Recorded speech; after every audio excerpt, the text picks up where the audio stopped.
Oh, thank you. Okay, I'm here. Well, I always have that.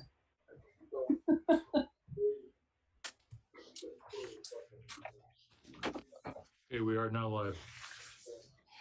The meeting of the Board of Regents, State of Iowa for April 30th, 2020 will come to order. I'll begin by calling the roll. Regent Barker. Here. Regent Bates. Here. Regent Butker. Here. Regent County. Here. Regent Dakovich. Here. Regent Dunkel. I don't see her. Yeah, she's there. I don't hear her. I don't know if she can hear us. Regent Dunkel, can you hear us? I don't see her. She's there, but she's not muted.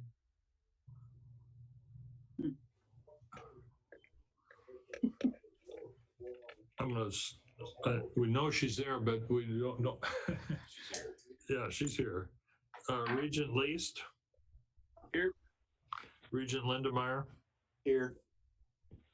Regent Richards is present. We have a quorum and the meeting can proceed.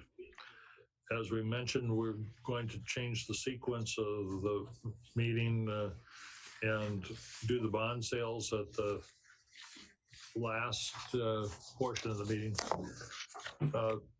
This meeting, we are going to discuss the impact, the financial impact of the COVID-19 on our various institutions. We'll start with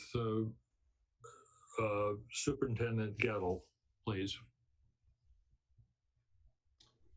All right, good afternoon. Thanks for the opportunity to give you some information and update on the impact of COVID and how the special schools are dealing with it. Of course, our first priority is to reduce the risk of exposure to the virus and protect the health and safety of our employees, students, families, and communities. And every action we've taken over the past 7 weeks has been taken with those goals in mind. The administration continues to meet 3 times a week to review and modify our response to the virus and the status of our operations based on guidance from the Department of Public Health, Potawatomi County Executive Policy Team, the Iowa Department of Education, the area education agencies, and the Board of Regents. We are tracking agency costs resulting from COVID for supplies and equipment and paid administrative leave. And we'll look at any reductions that occurred in expenditures in the next 2 weeks. I laid out a chronology of events at the earlier board meeting this month, and so I'll just pick up from where we left off there. Of course, we know on April 2nd, the governor ordered all schools closed through April 30th. And then on the 10th of April, ISD implemented a continuous learning plan that included voluntary education enrichment activities for all grades. And the IES BBI staff developed lists of resources that could be shared by the AEAs with school districts. Following the guidance from the Department of Education, no direct services were provided to students unless districts implemented a plan for required learning, and that the IEP teams had met to determine appropriate services. Then following guidance from the AEAs, our itinerant staff did not contact parents or schools and only did respond to requests from the districts through the AEA administrators. On April 13th, a request for extension of administrative leave with pay was approved through May 2nd. And then on April 17th, the governor ordered schools closed through the end of the school year. On the 22nd, a request was approved for extension of administrative leave with pay through June 30th, or the last scheduled day of work for our school year employees. Also on the 17th, ISD closed access to the campus by the general public with the exception of a walking trail. And then on the 24th, a decision was made to cancel all summer camps, extended learning activities, and all face-to-face professional development through August 2nd. We have 8 graduates in the class of 2020, and all students completed coursework for the second trimester that ended March 4th, and they were on track to complete all state and school required credit plans Then on the 24th, I requested approval from Executive Director Braun to waive the ISD credit requirements for the third trimester. This, along with the waiver, the governor's waiver of state required credits, will ensure that all seniors will graduate on time. Looking at our current operations and continuous learning, ISD is providing voluntary education enrichment activities through June 5th. That's our last scheduled day of school. During this time of social distancing, some students may have fewer opportunities to communicate with friends, and we know that developing language and communication skills is critical for our students. Since implementing continuous learning, our teachers, paraprofessionals, residential counselors, and support staff have been really working hard to create purposeful and practical academic and social activities that keep students engaged in learning and engaged with their teachers and peers. They're using Google Classrooms and Zoom to serve as the primary communication platforms, and then to connect with students to provide learning opportunities that are organized by grade level. Communication with parents is facilitated via ISD, the website, email, the phone app Remind, and the parent portal on PowerSchool. The teachers are expected to engage with students twice a week by Zoom and to solicit feedback from the students every time they're interacting with them, prepare daily activities that can be completed independently by middle and high school students and with parent support for elementary students, to collaborate with other staff on projects and activities, to contact parents weekly, and to keep logs of daily activities and communication. And our faculty also have to attend IEP meetings, staff meetings, participate in the virtual professional learning community activities, and continue to make progress on individual professional development plans. The challenges that we're facing, that our teachers are facing, is in the first 2 weeks, more than 50% of the students were participating in the activities. And this last week, participation was less than 25%. Some parents aren't responding to calls or contacts through emails or texts. We have more than 10% of our families that don't have Wi-Fi access. Younger students demonstrate difficulty attending to or engaging with teachers in the online environment, and students with significant intellectual disabilities aren't able to connect to the teachers in that virtual learning environment, even though they've worked with parents and have tried other strategies that include projecting images on TVs and adding voice support using switches, or having parents sit with their students, their children. On April 16th, the AEAs began allowing direct service staff, including ISBVI faculty, to provide support to districts that choose voluntary learning opportunities. Of more than the 250 students with direct service goals, only 17 are attending districts that are providing required learning. Support for voluntary learning includes virtual check-ins with students and parents through emails and calls, information about shared resources, consultation with teachers on how to change activities to better meet the needs of students, consultation with parents to help make enrichment activities successful for students, and support for parents or teachers on how to use accommodations or technology in the home. Support for students in districts where they are requiring learning include convening the IEP team to determine what services need to be provided to ensure FAPE, and ensuring students have access to instructional activities. Providing services that appropriately meet the needs of students, even in an alternate learning format, and then meeting remotely to collaborate with the IEP team and develop and implement services that are appropriate for the student in that virtual learning environment. Going forward, we're looking at what's called Return to Learn. We're waiting for guidance from the Department of Education that should come this next week, but we'll begin working on a plan for reopening school in August. In our Return to Learn plan, the first priority, of course, is ensuring the health and safety of students and staff. Another part of the plan will take into account individual learner needs when students return to the classroom. Overall, the plan will be designed to provide the support our students and staff need to achieve success. Faculty will be included in the planning process, and we'll will be able to utilize the skills and experience they've gained through the current continuous learning plan to improve our instructional practices in the future virtual learning environment we might need if schools close again. When schools open, IES-BVI will be following the lead of local districts, providing evaluations, direct instructional services, and consultation. Managing communication between the districts, the AEAs, and developing efficient schedules providing services will be challenging. We're working with the AEA special education directors to align planning in these areas. Looking at resources and challenges there, ISD's planned start date for the next school year is August 24th. That date may change on future guidance from the Department of Public Health and our ability to put measures in place that ensure the health and safety of staff and students. We anticipate the need of purchasing specialized equipment to sanitize facilities and increase custodial time to maintain a virus-free campus. Our resource needed to protect against the spread of COVID will be identified in that return to learn plan. Then during this disruption of educational services, it's challenging to ensure students who are deaf or blind have the necessary tools to make distance education accessible.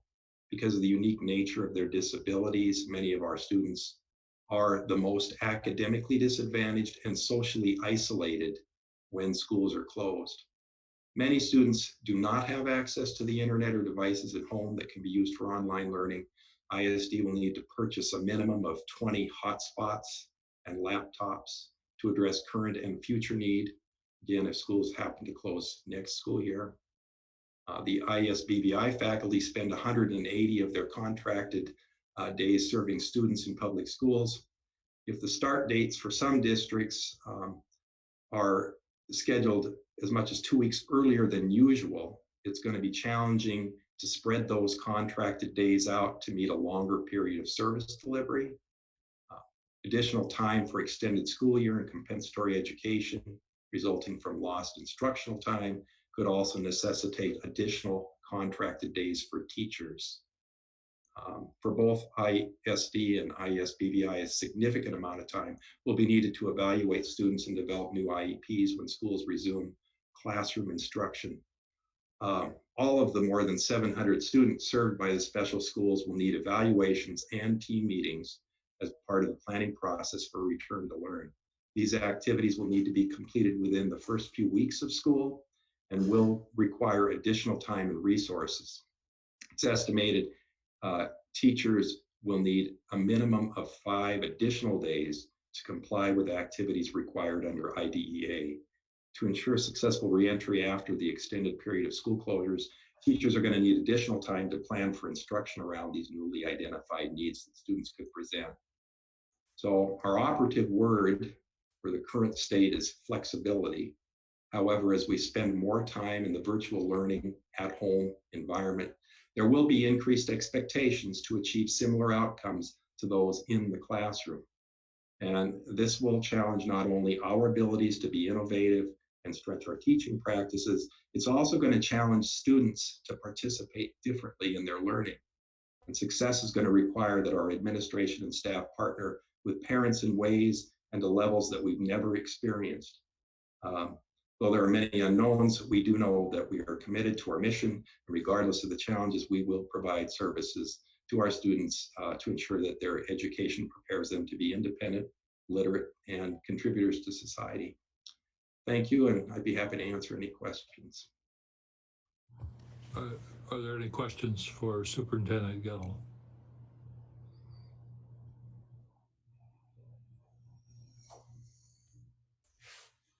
Sounds like a real challenge for you. For all of public education right now. Thank you. No further questions. Now, thank you for your presentation. I'd like to recognize President Nook, please. Thank you. President Richards, members of the Board of Regents, thank you for the opportunity to talk with you again about the amazing people at the University of Northern Iowa. 7 weeks ago, we began what is unquestionably the most accelerated transition in the history of the University of Northern Iowa and all of higher education. It's important to note that the university has undergone profound transition in just 7 weeks. Our class offerings were 90% in person before social distancing. All classes went online in a week, creating an immediate 600% increase in Zoom utilization. Our faculty went the extra mile setting up temporary alternative arrangements for field experience for our future teachers and other students. As we work through this together, our campus ethos has been one of compassion and grace. We remain focused on our students and lived our principles as we negotiated serious, significant, immediate impacts to our budget. Our current estimate of the financial impact of the novel coronavirus from March through the end of summer session is $28 million. This includes both lost revenue and additional expenses. Academic Affairs refunded $178,000 in lab and course fees and study abroad costs, and will forgo $2.4 million in summer tuition. Students received refunds or credits for the room and board contracts and certain student fees. Room and board refunds amounted to nearly $7 million, and recreation and health center fees combined totaled more than $546,000. These student fees support auxiliary enterprises and provide funds to pay key support staff on our campus and to make required bond payments. Restrictions on public gatherings and social distancing affected our ability to gather and celebrate the arts and cheer on our Panthers. UNI Athletics experienced a $1.46 million loss due to the cancellation of facilities rentals and sporting events cancellations and the loss of revenue from the NCAA. The Gallagher Blue Dorn Performing Arts Center canceled contracted performances, contributing a loss of more than $456,000. While the financial impact of the loss of athletics and cultural events to UNI is fairly easy to quantify, the impact on the regional economy is difficult to estimate. And there is no way to put a price on the impact of the loss of these events on the quality of life in Northeastern Iowa. So where are we now? Tomorrow marks the end of classes for spring semester 2020, and Monday begins our finals week. Normally, this is a time of celebration on university campuses, and we refuse to let the novel coronavirus stop us from celebrating the incredible work of our students and the support, encouragement, and mentoring provided by the faculty and staff of the University of Northern Iowa.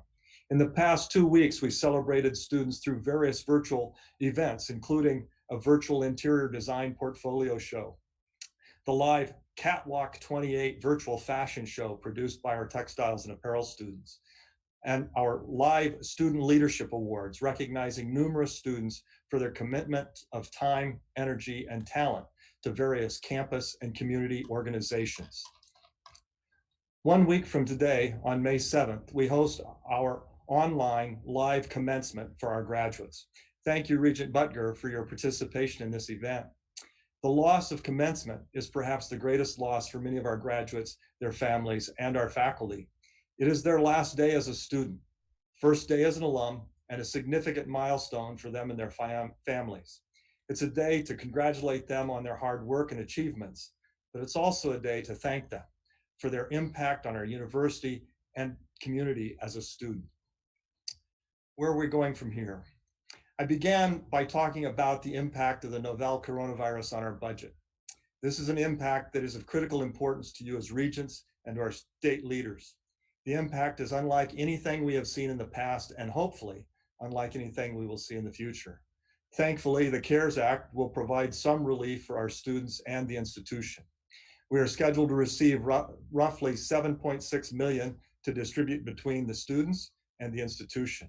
We are currently gathering information from our students so that we can determine how to equitably distribute the $3.8 million to support students impacted financially by the COVID-19 disruption. The remaining $3.8 million of the CARES Act funds will be available to help offset the $28 million loss we have already realized. At present, we are awaiting the release of these funds and on the guidance of how these funds can be used. As we address the budget challenges, we are committed to our budget principles. These principles were developed to guide our budget decisions 2 years ago, but they are applicable to all of our decision-making processes. These budget principles are: first, focus on student success and invest in the long-term health of our university. Second, honor our processes with shared governance and with bargaining units. Third, ensure transparency and inclusion of ideas. And finally, ensure that investments, reductions, and reallocations are strategic and not opportunistic or across the board. While the budget is a critical issue facing us and every higher education institution in the country, there are other issues that require our attention at this time as well. We realize that we are in a time of disruption in higher education. It has been going on for some time, but this pandemic is accelerating the disruption and our need to respond. At this time, it's important that we plan for this fall with an eye toward the long-term health of our university. We must be planning for what our university is, not just this fall, but in 5 and even 55 years. Our decisions today impact the lives of our students, employees, and community long into the future. Our enrollments for fall are looking solid at this time, though it's still early. The percentage of our current students who have registered for fall is on track with that of the past. We are preparing to welcome our students back to campus this fall for face-to-face instruction in a healthy and safe educational and living environment. It's imperative that we continue to place our highest priority on the health and safety of our students, faculty, staff, and community members. We have created a reopening steering committee charged to coordinate all aspects of the safe return to campus of our students, faculty, and staff. The steering committee will work with units across campus to coordinate and integrate strategies that allow us to safely operate our academic and student service support operations and facilities, including classrooms, the Rod Library, Mocker Student Union, residence halls, recreation, and athletics facilities. This would require careful coordination with state and regional, governmental, and health officials as well. In closing, we have managed the most significant disruption in our university since at least World War II and perhaps since the influenza epidemic of 1918. It has taken a great deal of work on the part of our faculty and staff and my colleagues in administration to reach this point with limited impact on the quality of the education we provide our students. Our students clearly miss the unique interactions that are part of the Panther experience and want to return to the UNI campus. Our registrations at this time are looking solid. We are putting in place necessary precautions to be able to protect our students, employees, and the Cedar Valley community as we welcome back our current Panthers and welcome our new freshmen and transfer students for the first time this fall. Thank you.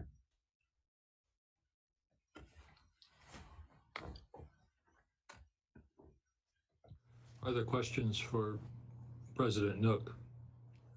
I had a question. President Nook, you mentioned revenue. Let me just identify before recording. Regent Barker, yes. Yes. President Nook, you said that revenues are off by about 28 million for the period March through September. What has been the impact on expenses? It's split between both expenses and lost revenue. And I don't have in front of me exactly how that divides out. It's in the neighborhood of half. Some of the lost revenue is pretty easy to identify. Oh, yeah.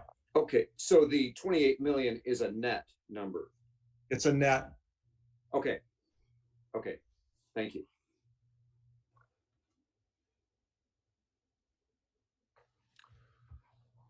Are there any other questions for President Nook? President Nook, this is Jim Lindenmeyer. You mentioned your enrollments were solid. Would you further characterize them as flat or an increase or down slightly? It's really early right now to say that. What we are seeing is the students that we currently have on campus as they are re-registering are falling in line with what we have seen in the past for the students we have here. We do have a couple of large classes that are graduating out, excuse me. And it's really early in the freshmen and transfer students to make a prediction about where they're going to end up. We have been doing really well with the recruitment of that freshman class, but we're really early, too early to say exactly where we'll be, but. Okay.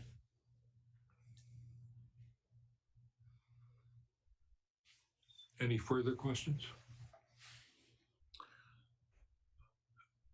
President Wintersteen, thank you, President Nook. Now we'll move to President Wintersteen.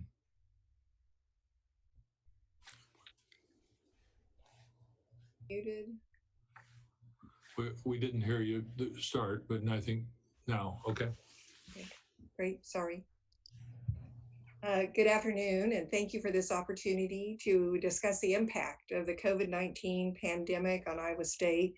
The Iowa State community has responded to this crisis with creativity, innovation, and flexibility.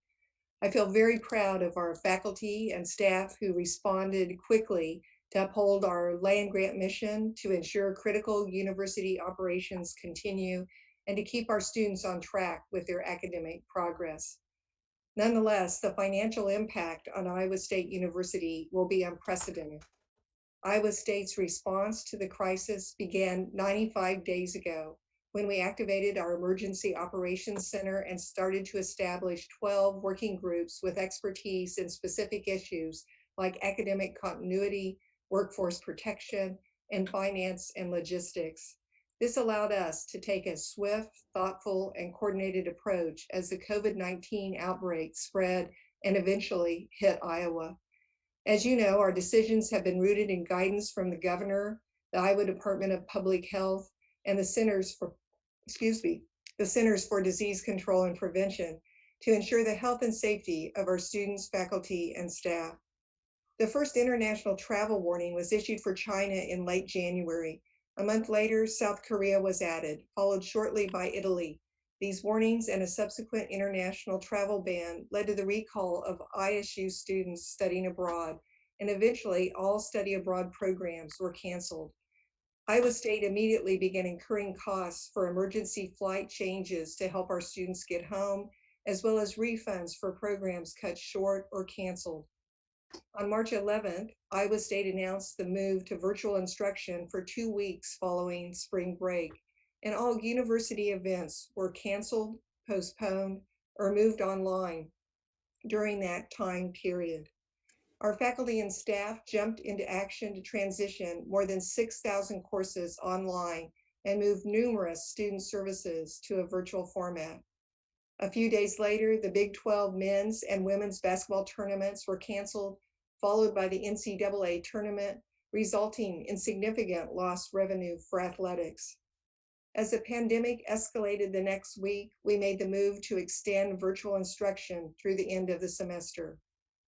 We immediately initiated discussions about refunds for housing, dining, course fees, and parking.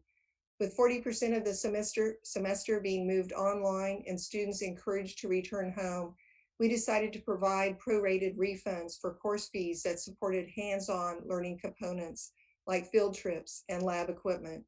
We also refunded the unused portion of housing and dining contracts and parking permits.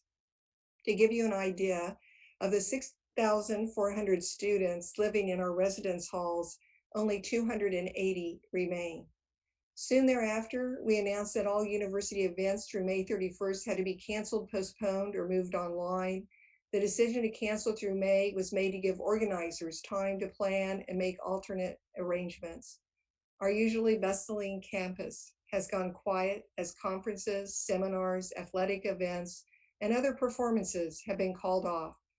As the number of event cancellations increase, the amount of lost revenue will multiply. Campus units that rely heavily on revenue are projecting significant losses, including the Memorial Union, Department of Residence, ISU Dining, the Iowa State Bookstore, the Iowa State Center, and university museums. Additionally, the Veterinary Diagnostic Laboratory, Veterinary Medical Center, field services, training, and testing are projecting considerable lost revenue due to modified operations. Lost earnings and interest are also a substantial concern as we calculate lost revenue. This includes lost interest on the ISU Foundation Endowment, which supports a number of programs and student scholarships. While lost revenue and refunds are a predominant part of the equation, the other piece is additional expense. The most significant expense right now is for personal protective equipment and cleaning supplies for our frontline staff in healthcare, public safety, and facilities. We've also incurred incremental costs to move courses online and support employees working remotely.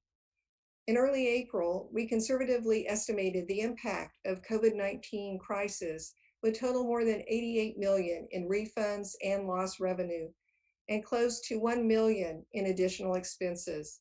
This projection covered the time period from early March to the end of August.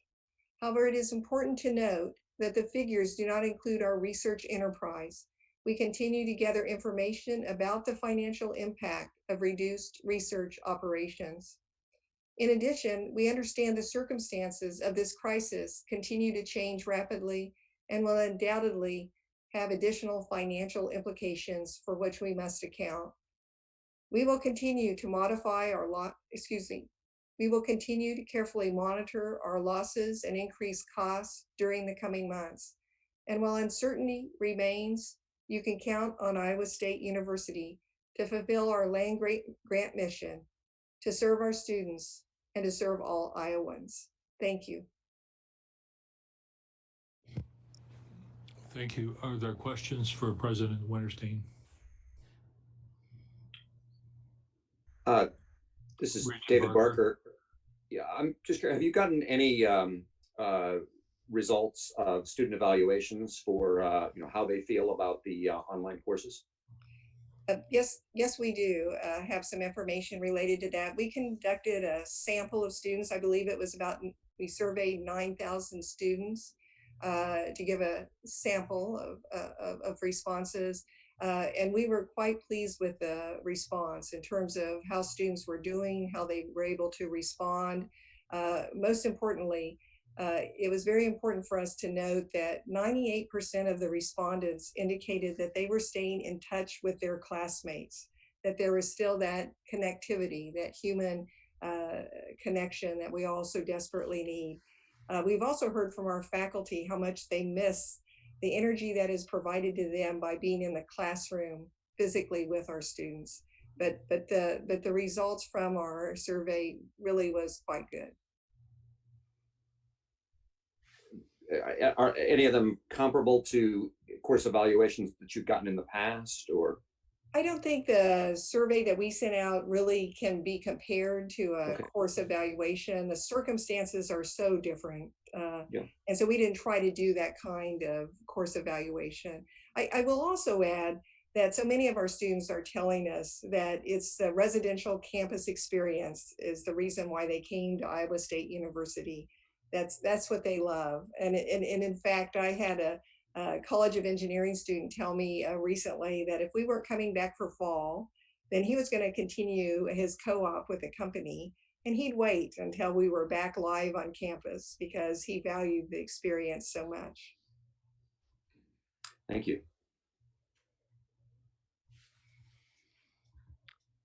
Any other questions for President Wintersteen? Thank you very much. Thank you. President Harreld, please, from the University of Iowa. Thank you, President Richards. Regent Lindemeyer, could you just nod your head if you can hear me? Thank you, sir. Thank you, President Richards, President Pro Tem County, members of the board. Thank you. Thank you. Thank you for all of your support, guidance, commitment to all of us over the past 60 days. These last 60 days have been truly unprecedented, as others have mentioned, in the history of our campus, our state, indeed, a nation, and probably the world. I'd also like to take time to call out a couple of units across our campus. Our facilities management staff, our laundry, public safety, CAN bus drivers, dining staff, and our crisis incident management team that has met every day for at least 2 hours to help us guide us through this. But then I'd also like to especially shout out, if you will, two teams that are really on the front line. Obviously, all our healthcare workers in the UIHC hospital system, and then also our state hygienic lab. Our state hygienic lab started with 1 shift, then went to 2 shifts, and is now still at 3 shifts and pumping out as many tests as you could possibly imagine, so we can get some metrics around where we are. I think all of us feel that the key to where we are and understanding it, as well as the key to reopening and the key to solving this crisis, has a lot to do with testing. And this team has just knocked the ball out of the park, and I'd like to thank them. Over the last 2 months, our university, like the others, has taken very deliberative steps to protect, first and foremost, our students, faculty, and staff, as well as our surrounding community. Our strategy has been to do things right, not fast, and it's allowed us to, within 60 days, to cancel study abroad programs, repatriate students, faculty, and staff, move completely to virtual instruction, shift to work from home status, close our residence hall system, mothball, hibernate our research infrastructure, cancel elective health procedures, and stand up new supply chains to get all the PPE necessary, not only for our university, but in many cases for others across the state. The university, I'd like to assure you, will use exactly the same strategy of right, not fast, as we consider a gradual, purposeful, and safe resumption of daily activities on our campus. Our campus is ready to respond because of the support we have received from the governor, the General Assembly, and the taxpayers of our state. Our public higher education system, and subsequently our students, is indeed the envy of every nation across the globe because of this true partnership. And we will need this partnership as we move forward to resuming day-to-day activities. As I've said many, many times, without strong, predictable financial commitment from our state, it's extremely difficult for us to maintain the excellence you and Iowans expect of us. In times like this, that state support becomes even more vital in order for us to deliver on our mission for the state. At the outset of the crisis, our campus acted in a way that was led by our values, and we focused on doing what was safe. In so doing, we created several financial challenges we must now start to address. Fortunately, as each of you know, the federal government, through the CARES Act, has provided resources to the university and to our students to offset a portion of these fiscal issues. These resources, we expect, will be $8 million for our students and another $8 million for the university. And while we deeply appreciate these, I'd just like to remind you that they represent, in our current estimates, only 10.49%, less than 11% of the total losses that we've incurred during this period.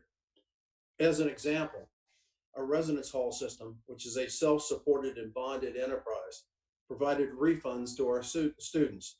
And it was absolutely the right thing to do. But actions like that have financial ramifications. And that single action alone cost us $16,055,000.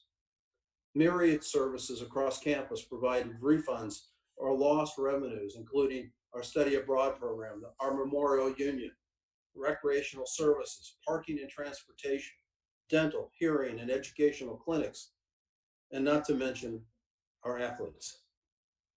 Since March, and projected through August, the university, not including UIHC, not including our health system, just the academic portion of the institution, will lose a little more than $76 million. Our hospital, it goes without saying, has been on the front line, as I mentioned, of this pandemic crisis, and their steady approach to it has been very impressive indeed. However, their quick actions, which were in step with Governor Reynolds' orders, has had a significant impact upon their finances, as well as our dental clinics. These actions, such as purchasing massive amounts of protective equipment, dramatic increase in testing, preparing our physical plant for a surge of potential patients, and suspension of elective surgeries to actually preserve protective equipment, were taken with our eyes wide open, and we fully knew there would be fiscal impacts, but first and foremost was the issue of safety. And I'd like to expand upon, if you will, just for a moment, elective surgery, because I think it's sometimes misunderstood. We, in fact, needed to cancel elective surgeries to actually not free up space in the hospital, but to keep from the massive consumption of protective equipment. Because every time normally you put on a piece of protective equipment, you actually might use it for the next patient, and the next patient, and the next patient, because protect them from exposure to you. But in this particular case, we were changing protective equipment for every patient. And when people walked through the door, we weren't sure. whether they actually carried the virus or not. So we had to assume that they did. Take it off, do it again, do it again. So our volume of protective equipment just zoomed up. And technically speaking, when we talk about elective procedures, there's this sense that it must be just something that's not all that serious. In fact, the definition of elective procedures has to do with the scheduling in the medical community. Anything that's scheduled is an elective procedure.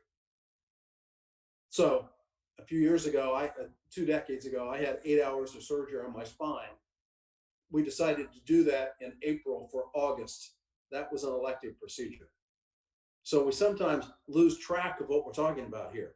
So it's very, very important that we don't perform many cases, if you will, at our UIHC system that are cosmetic or optional truly in nature. These are pretty serious situations. We postpone them fully knowing that they would have potentially an impact on the patient, but we thought they could live with that issue for some period of time. So we actually did cancel them, and in fact, it has had a very disruptive impact on the lives of many of our patients, and therefore, with the governor's support, we have now reopened those as of Monday.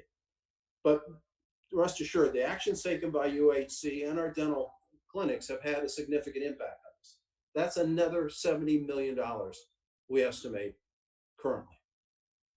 And that's in just up to this month.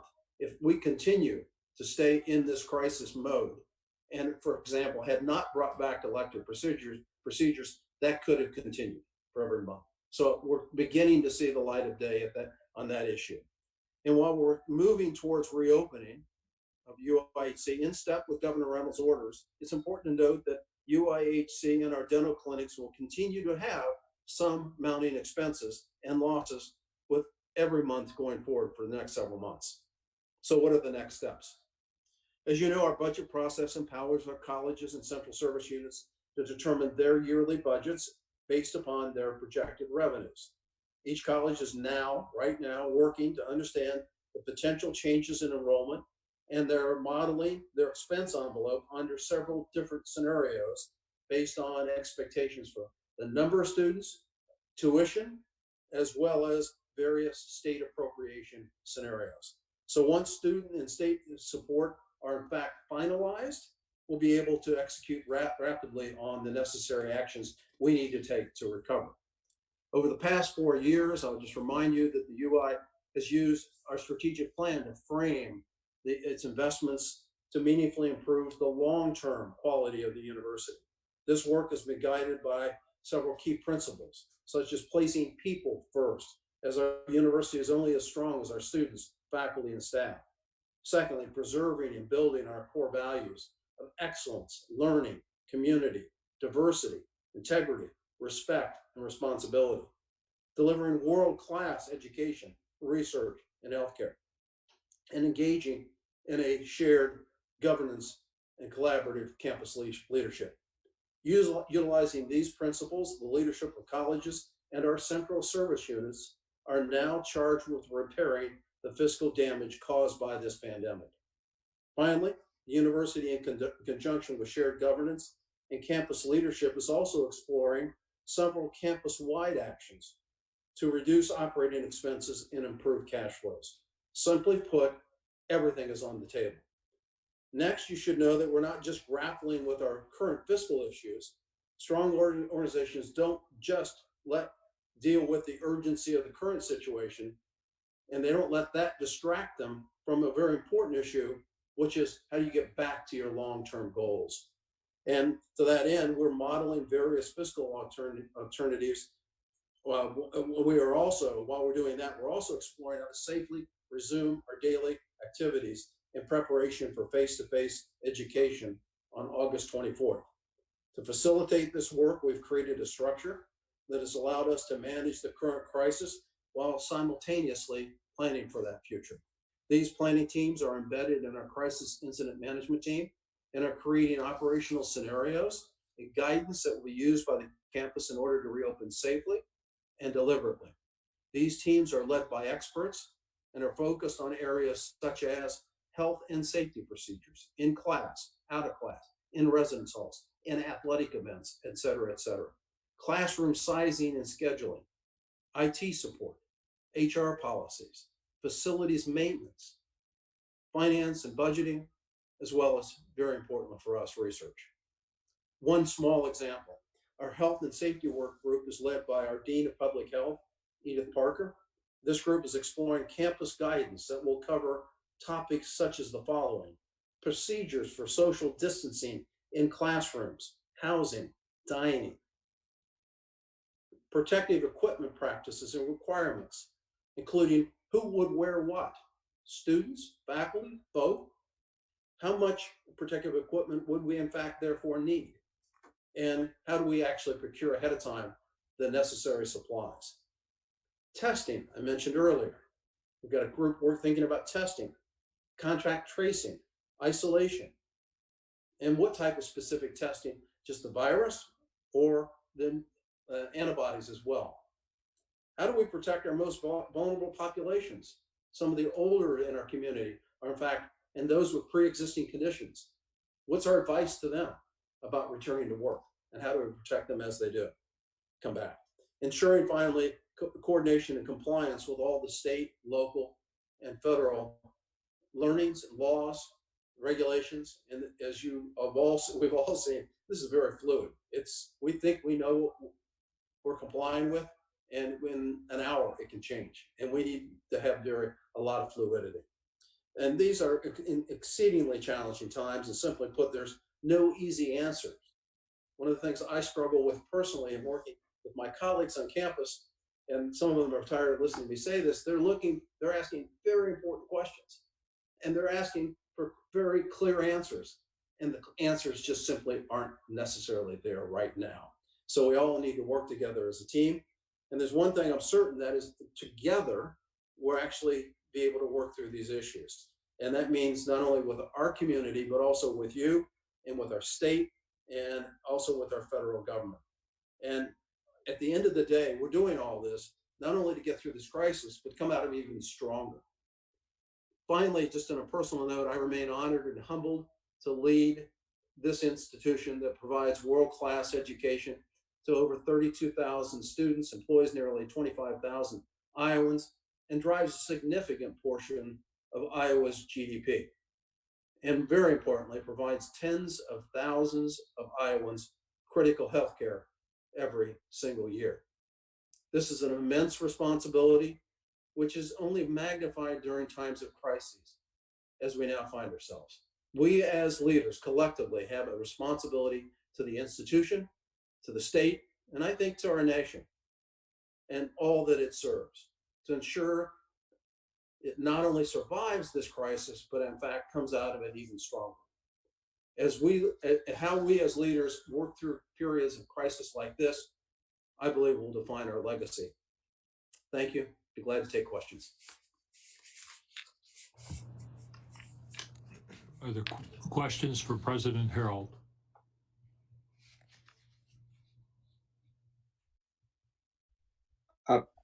This is David Barker. I just wondered, do you have any preliminary indications of enrollment for the fall? Yes, and again, let's parse it out a little here. We have undergraduate programs, we have graduate and professional programs. What we're seeing at the undergraduate level, and keep in mind we have 3 classes coming back. In the recruiting for the new class, we see about 9% to 10% down from where we were expected to be. So instead of a class of close to 5,000, we're looking at 4,500. And if it moves a little up or a little down, it's going to be in that zone. Keep in mind, we've been taking our total incoming enrollment down for a lot of reasons. So we're a little bit down there. Most of the returning classes are returning right now, we see pretty strong. We don't see a real issue there. We are concerned about our international students. We've had a downturn across the nation for several years prior to this. And this is now, I think we're seeing another downtick in there. But fortunately, we've actually been doing our modeling, the fiscal modeling, without them in it, because of these uncertainties. So it's down. But so in total, I think we're going to be down in the undergraduate level somewhat, but I think it's manageable. I would characterize it the way the other presidents have managed it. It's not a cliff. In graduate and professional, on the other hand, we're actually seeing some strength. There's a history here that when in fact economic crises. Let me turn it this way rhetorically, Regent Barker. Would you want to go into this job market? And the answer for many of our undergraduates is, I think I'll go back to school. I'll go. So we're seeing strength in law school, strength in the MBA program. We're seeing hopefully strength in a number of our graduate programs as well. So I think they're going to be fine. You know, in that same vein, we're seeing a lot of institutions doing a lot of furloughing and laying off of postdocs or junior tenure track faculty member. If we can get our act together here, which I think we can, this might be a real opportunity to do some hiring of real talent. This is Did I Nancy. answer your question? Did I answer your question? Yes. Okay, good. Thank you. Regents Uncle. Thank you. Thank you, President Harreld, for all you're doing. It's such important work and it's a tough job right now, I understand. To the PPE, are you satisfied with the amount that you have on hand to go back to the elective surgery? Yes. In fact, we set up 7, maybe 8, I can't remember, criteria that we would hold ourselves to and actually recommend the governor hold other hospital systems to that had nothing to do with financials, had everything to do with PPE, safety, and a number of ICU beds, et cetera. And we're quite comfortable at this stage. Part of it is because the Iowa, let's just pat ourselves a little bit on the back. We've done a really good job, a remarkable job of flattening that curve. That has also caused it to extend further. We originally thought we would be at our peak somewhere in the maybe mid-April time period. We're still not quite there. It's probably going to be sometime over the weekend, maybe early part of next week.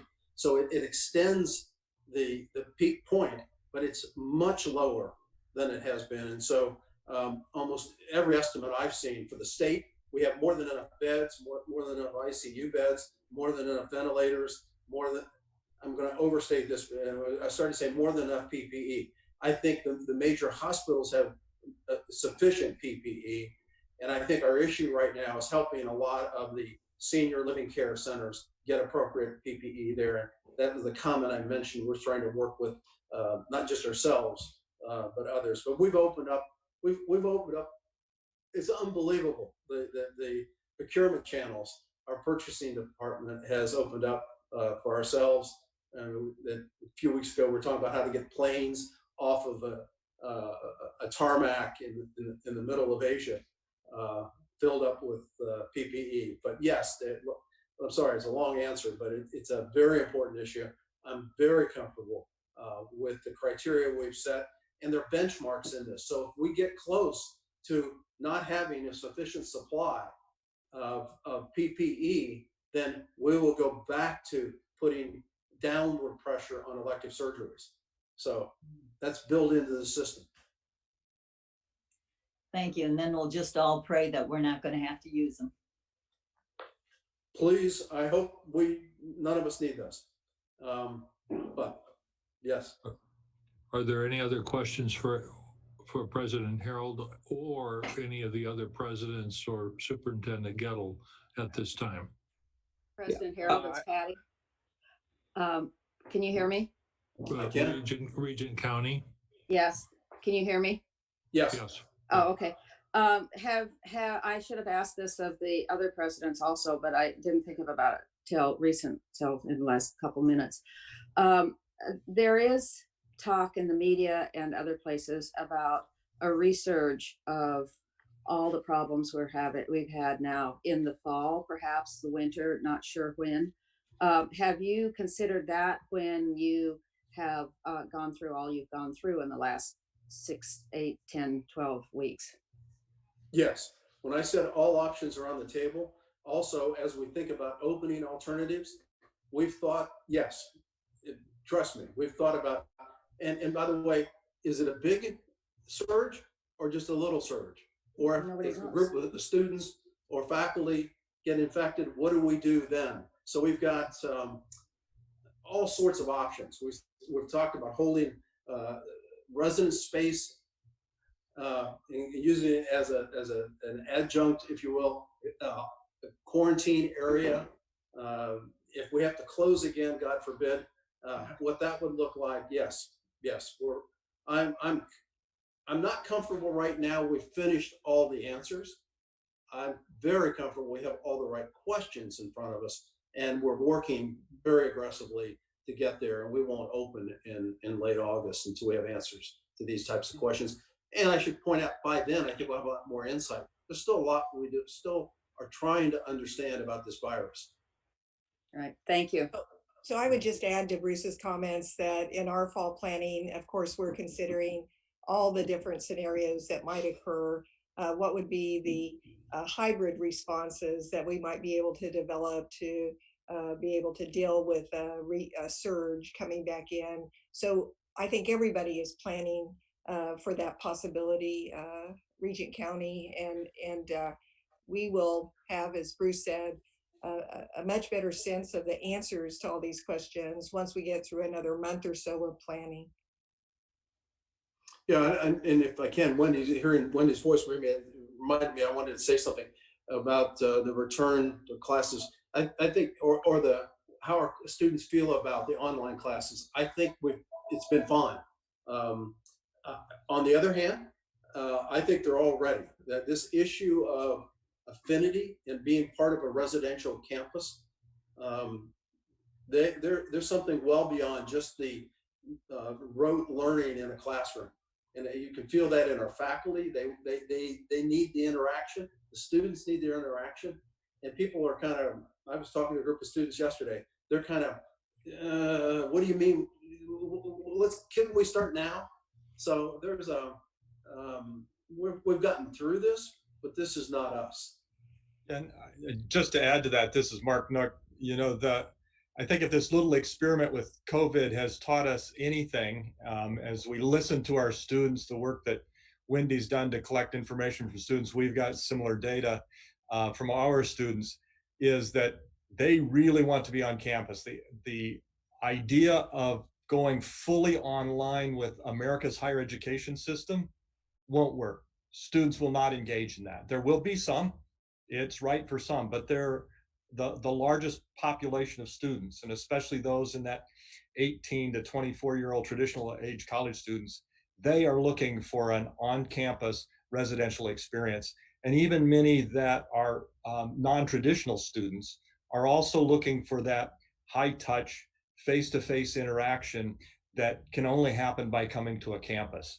The online works, we've got some of those going, but it works for a certain population that have certain restrictions on their time and their movements. And people who are really good at dealing with Zoom meetings and things of that sort. Most of our students are really looking for that interaction with other students on a face-to-face personal place, and also with their faculty, and really getting to know their faculty and staff. All three of you for answering the question. President Wintersteen, I wonder if you... Regent Barker? Sure. President Wintersteen, I wonder if you've seen any enrollment trends yet for fall. So we're actually projecting our enrollment, our undergraduate enrollment, to be down as well, just to, as Bruce indicated. And then we are also very concerned, as Bruce also stated, about our international students. International students, we don't think, even though they're very interested in coming, may not be able to get the visa to get into the country. So we're doing some online work with international students. Start your first semester with us online. So we're taking some steps to address what we see will be that problem for some very good students coming from other countries. Okay. And one other question, I'm just wondering if there's any, if we cannot have audiences for football in the fall, is there any potential for revenue from football, or what are you thinking? Well, first of all, I want to say that I have not said anything about football. Okay. this point. And so it's interesting to see the articles about football at Iowa State in the papers. So we'll have to see what the Big 12 and the Big 10 and our other conferences work out and see what the possibilities and opportunities are. Okay. President Harreld, any thoughts on that? Once again, we the Big Ten, we just met this morning at 7 to review a number of issues, and very early on we asked we're fortunate because most of the Big Ten universities have medical systems and medical research systems, and so we actually each put an expert into a Big Ten commission that has actually been looking at a whole set of safety issues for athletics, not just football. And there, again, you tell me what you think this virus is going to do, then we're prepared for a slight delay at the beginning of the season. We're prepared for anything else you can move on from there. Our plan of record in the Big Ten is to get back to, we need about 6 to 8 weeks of good practice to keep our players safe. Once again, I'm sure our coaches would love a lot more time so that they can make them winners. But the key issue here has been safety. We need 6 to 8 weeks. Our expectation, we have a moratorium on all team-related activities until June 1. And so we're ever so hopeful that this virus will be behind us at that point. We'll be able to get back into what we normally do. We've missed spring practice. And I guess to answer your question, if we got to the worst of the worst, would we let the players play with no fans? I don't know. Because if we're at that stage with this virus, we'd have to do a lot of testing of the individual players. And I'm not going to go yes or no on that. I'm going to refer to the experts. But right now, June 1 is the date. We're going to get back to practice. And here we go. Okay. Thank you. Thank you, everyone. I think that it's. I had a first of all- question. Oh, yes, go ahead. Yeah, this is Regent Least. I just wanted to ask how have your guys' services on campus have adjusted to all of this, like financial services, mental health services, the PDs on campuses. What have you been hearing back from them, and how have they made adjustments on your campuses to provide their services still for students? You know, at the University of Northern Iowa, both our counseling center, mental health services, and our health center went to telehealth immediately and are still doing so. So we're continuing to serve students both with medical health issues, but also with mental health issues through telemedicine. We've got calls on both of those services. Those have continued to operate. The police on our campus have seen a real downturn in activity, as one might imagine, because there's just a lot fewer people around our campus. Our campus has become a popular place for people to take their walks, especially since we've kept the Campanile playing and doing daily concerts on the Carillon in the Campanile. But just a lot less activity around for especially our police. Business operations, of course, we've had to think through a lot of things. We're trying to figure out how we distribute the CARES Act dollars, and that's a big initiative. The federal government essentially turned the money over to us to be the distribution arm for that, and so figuring out how to do that and get those dollars out to students has been a pretty big lift on our campuses. So lots of activity still going on across our campus. I would assume it's similar to all the universities. Mhm. Yes, and I see a couple head nods. Yes. Did Thank- that answer your question, Regent? Yeah. Least? Yep. Thank you Okay. so much. Thank you. Thank you.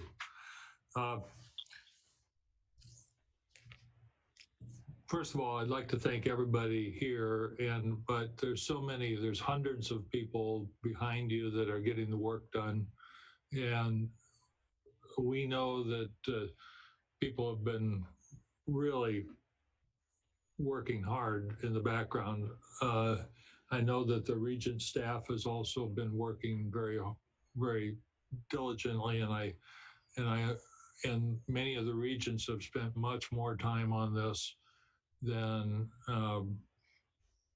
they probably anticipated. And I thank everyone and their staffs and the faculty for all the hard work that they've done.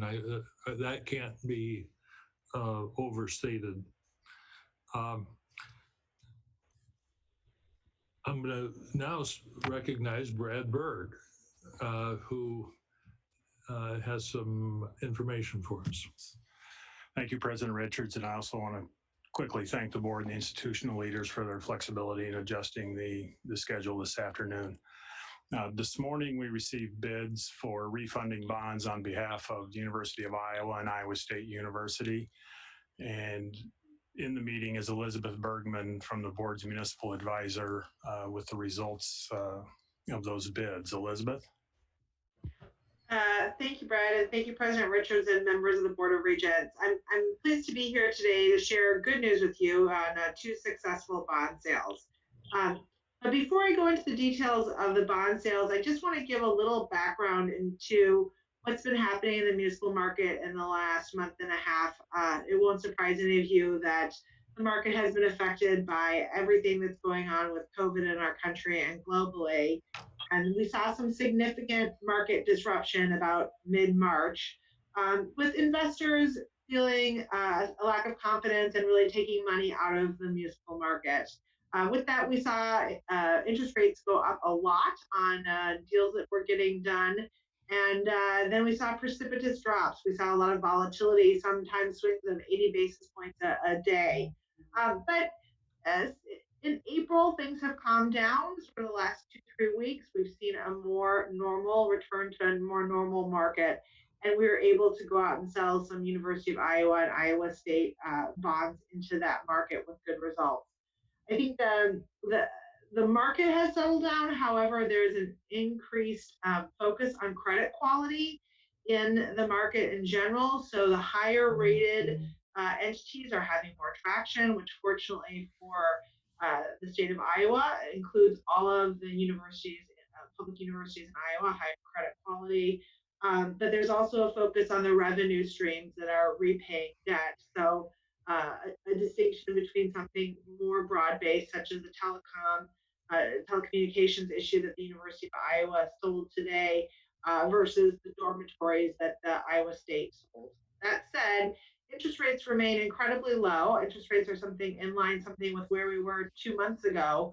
So despite all this volatility over the last 6 weeks, we've returned to a very favorable place, which means these refundings that we started working on with the universities and the university's finance staffs have done tremendously good and a lot of work to get through, that we're able to realize savings in line with kind of where we hoped we'd be at the beginning of the year. So taking them one by one, I will, sorry, and on the credit quality, I just wanted to make one other point, which is both rating agencies, Moody's Investors Service and Standard & Poor's, who rate the Iowa Board of Regents schools, have both instituted negative outlooks on the higher ed sector and identified higher ed as one of the sectors under stress.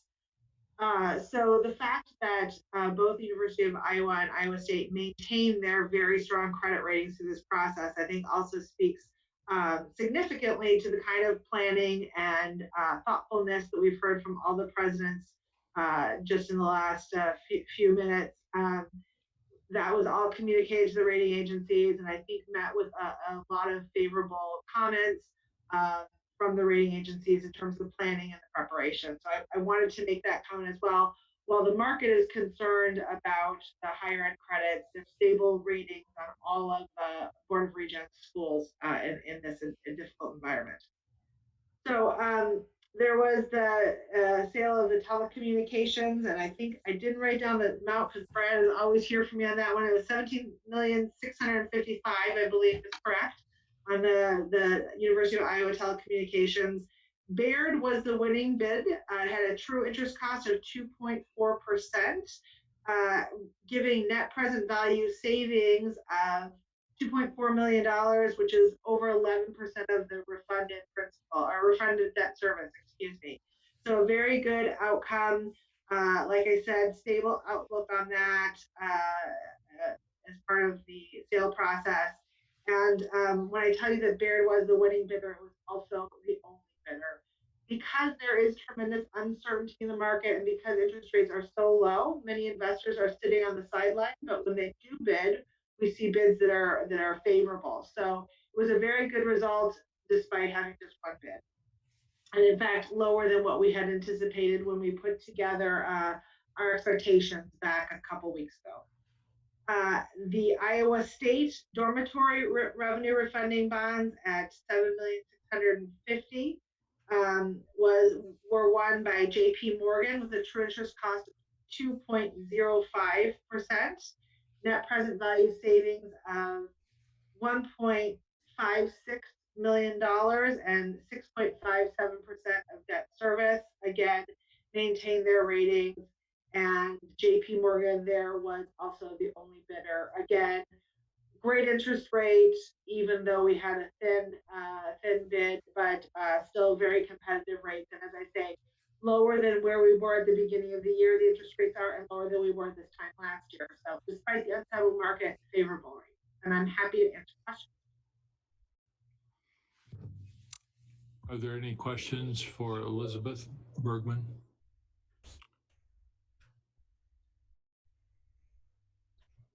Okay, thank you very much. At this time, we will, I have to read this. Elizabeth has given information, but I know I have to read it exactly right. Okay. A motion and a second are required to approve a resolution providing for the sale and authorizing and providing for the issuance and securing the payment of $17,665,000 telecommunication facilities revenue refunding bonds series SUI 2020 for the purpose of currently refunding the 25 million telecommunications facilities revenue bonds series 2009 and paying the cost of issuance. Is there a motion? I make the motion.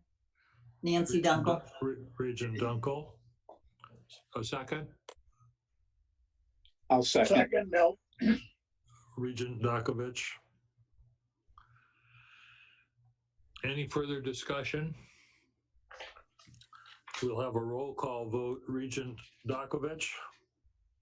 Yes. Regent Dunkel. Yes. Regent Least. Yes. Regent Bates. Yes. Regent Lindenmeyer. Yes. Regent Butker. Yes. Regent Barker. Yes. Regent County.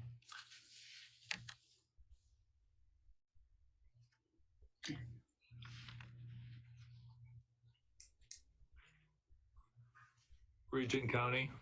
Yes. Regent Richards votes yes. The motion is approved. Now, for the second bond issuance, a motion and a second are required to approve a resolution providing for the sale and authorizing and providing for the issuance and securing the payment of $17,650,000 dormitory revenue refunding bonds, series ISU 2020, for the purpose of currently refunding the $13,065,000 dormitory revenue refunding bonds, series ISU 2010, and the $17,295,000 dormitory revenue refunding bonds, series ISU 2011, and the $12,565,000 dormitory revenue refunding bond, series ISU 2011A, and paying the costs of issuance. Is there a motion to approve? I make the Also motion. Regent Dunkel? Is there a Sherry second? Bates will second. Regent Bates seconds. The motion has been made and seconded. Any discussion? We'll have a roll call vote. Regent Dakovich? Yes. Regent Dunkel? Yes. Regent Least, Yes. Regent Bates, Yes. Regent Lindemeyer, Yes. Regent Butker, Yes. Regent Barker, Yes. Regent County. Yes. Regent Richards votes yes, the motion is approved. Before we adjourn, I would like to share a couple of comments. After hearing from from Superintendent Gettel and our institutional presidents, it is clear that we have not seen an event like COVID-19 in our lifetimes. Its impact has infiltrated nearly every facet of our lives. This disruption has created considerable financial uncertainty for families and businesses, as well as Regent institutions. It's important for students, families, and our institutions to have as much financial predictability as soon as possible. Taking this balance into consideration, I am recommending the board not increase 2020 fall tuition or mandatory fees for any students.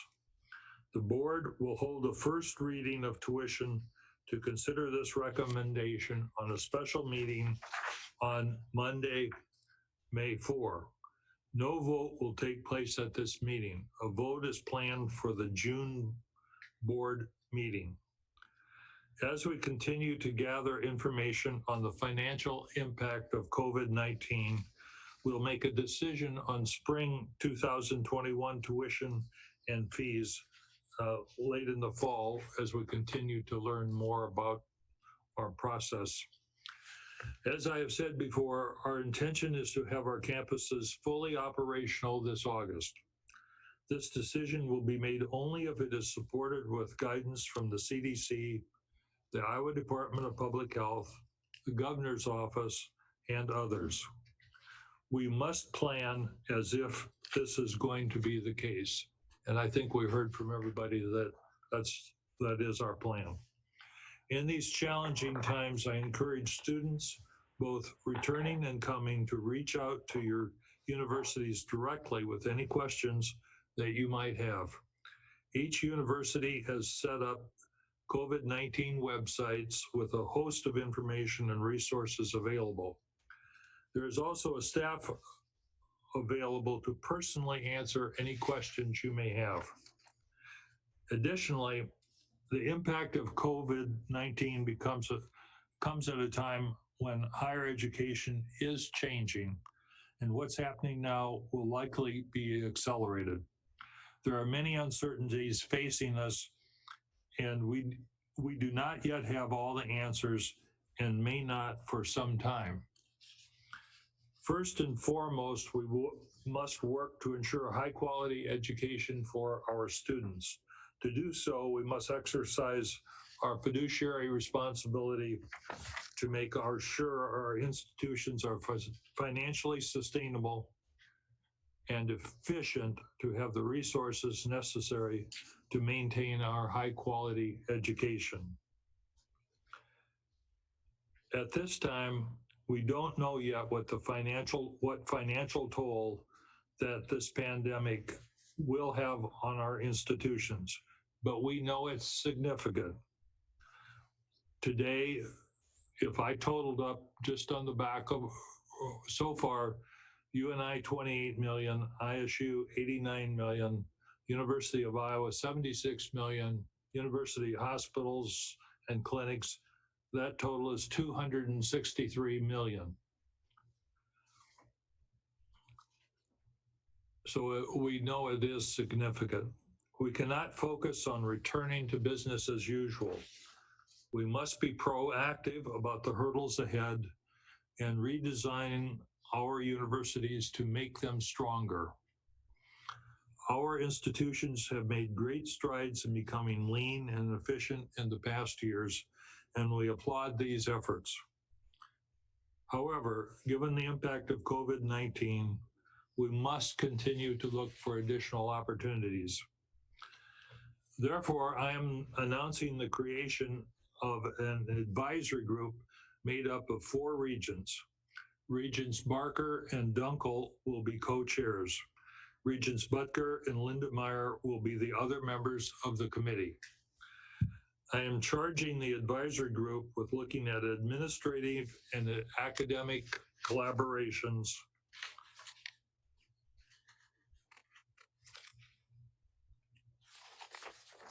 and efficiencies, and providing recommendations for the full board to consider at the November meeting. The advisory group will have 2 subsidiary groups, one for administrative duties and one for academics.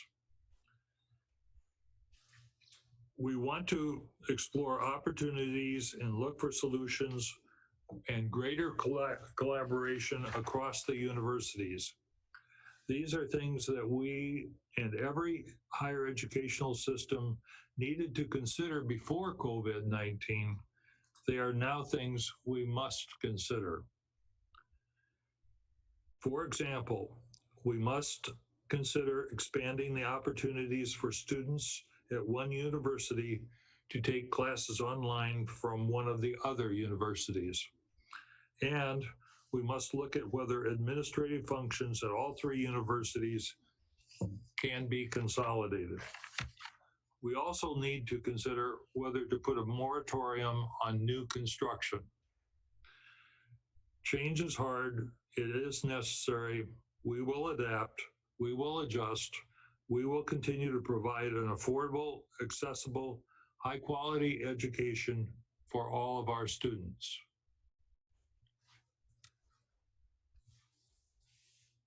Are there any comments? Hearing no comments, is there any other business to come before the board? This meeting of the Board of Regents is adjourned. Thank you, everyone.